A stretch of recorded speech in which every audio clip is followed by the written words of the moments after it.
se retrouve avec les 23, nous avons constaté qu'il y a une réduction du nombre de postes ministériels.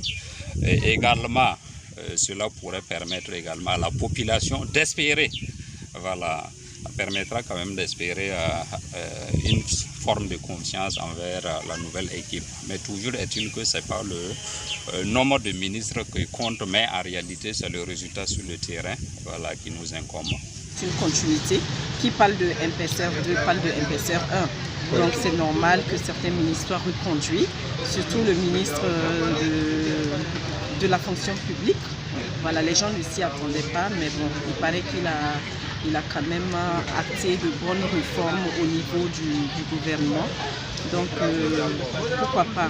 En matière de gestion d'une équipe gouvernementale, les profils peuvent être divers d'origine. Mais c'est comme je le disais tantôt, c'est beaucoup plus le résultat sur le terrain qui va compter. Parce qu'en réalité, on a souvent dit que les vrais maçons, c'est au pied du mur qu'on les voit.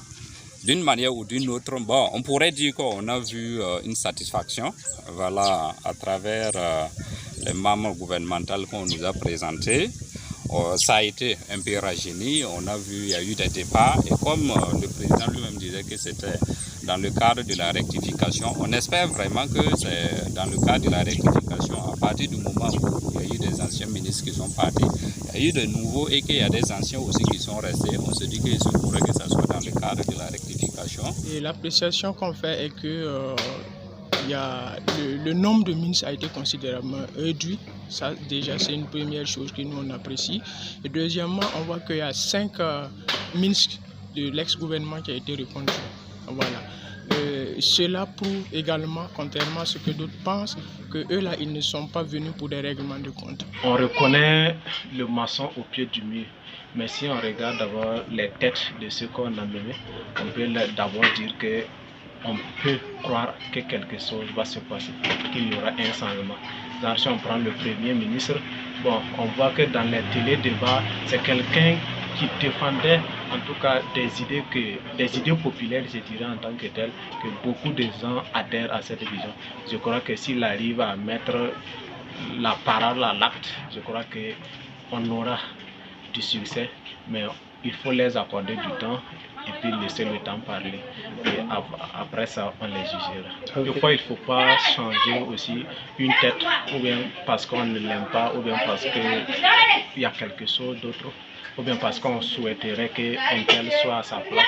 Non, c'est que si je prends par exemple le ministère de la fonction, je crois que M. Bassolma a été reconduit. Hein. Voilà. Il faut dire que quand tu es compétent, des fois, on ne peut que t'aider à aller dans ta mission, quoi. Voilà. Bon, peut-être aussi d'autres reconductions, c'est dû à des visées politiques. Hein. Voilà. Peut-être aussi, ils voient que si d'autres n'ont pas été reconduits, ils auront des trous sur le chemin. Voilà, il y aura des trous, c'est-à-dire il y aura des tiraillements, voilà, sur le chemin.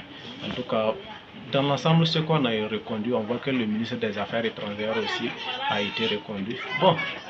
Il y a d'autres qui avaient commencé en tout cas un travail sur eux. Si on prend surtout le ministère de la fonction publique, on voit certains fonctionnaires qui réclamaient à ce que le monsieur en question revenait.